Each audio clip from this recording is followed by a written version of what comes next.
I've had a best friend for 6 years. We met in school and quickly hit it off. Despite having little in common, she stuck to me like glue, sharing almost all my interests and studying just as well. I even introduced her to my field of work, teaching her the ropes. I even got her into wearing heels. It was endearing, like having a little sister. At that time, we were both in long-term serious relationships. Then 2 more characters entered the scene, and a 5th person would join a year later. I invited my friend to a concert, and she'd brought her brother along. We chatted pleasantly at the event, and afterward, my friend revealed that her brother had fallen head over heels for me. She spent half the night in tears, lamenting why I was with someone else. I must admit, I wasn't lacking male attention, so I didn't take it seriously, especially since her brother didn't follow up. My relationship seemed satisfactory until it wasn't. My boyfriend adored me, but was excessively jealous. He was unemployed for 6 months, constantly demanded to know my whereabouts, and couldn't even fix a handle on the balcony. When the initial infatuation faded, all that remained was a jealous wreck who couldn't manage his life. We had numerous serious talks, but nothing changed month after month.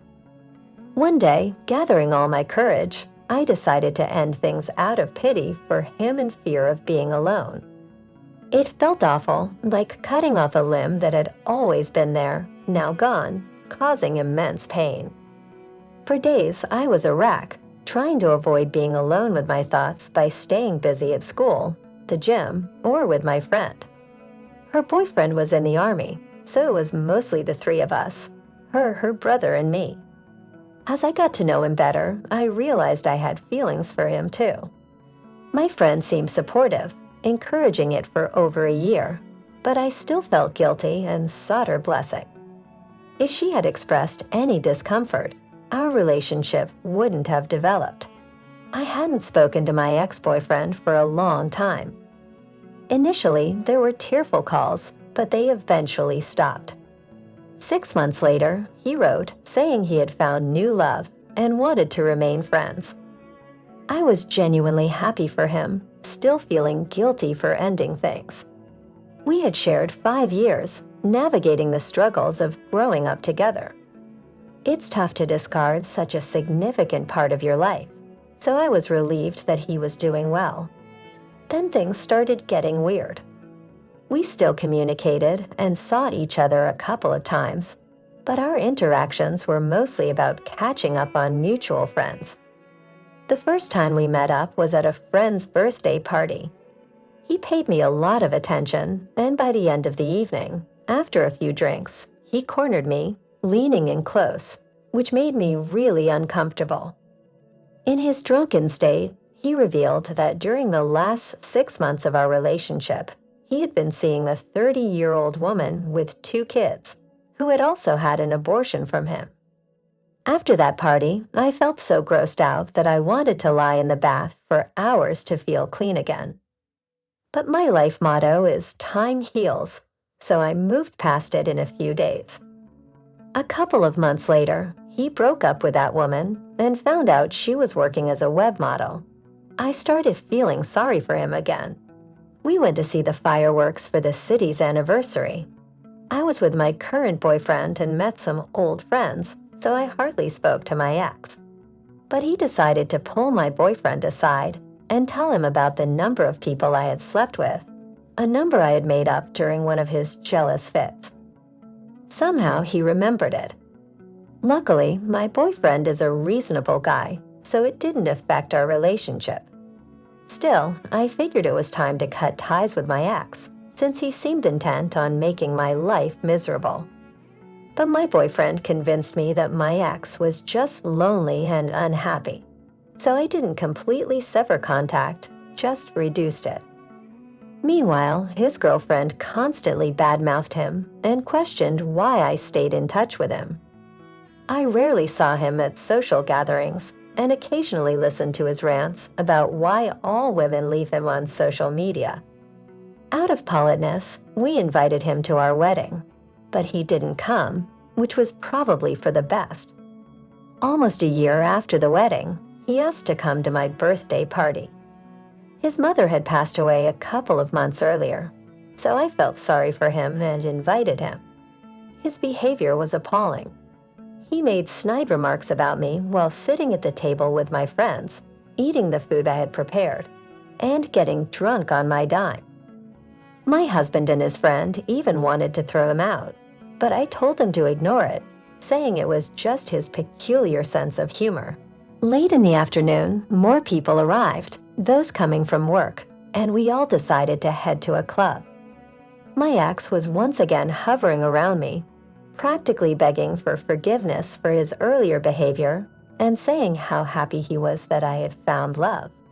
By then, I had already decided that this was the last time I wanted to see him. My best friend also came to the club. She was feeling down, planning to break up with her boyfriend of 7 years for the same reasons I had ended things with my ex. I understood her pain. Breaking up after such a long time is tough. But I didn't expect how things would turn out after she cried on my shoulder. I took a taxi, dropped off another friend who lived far away, and left the guys at the club.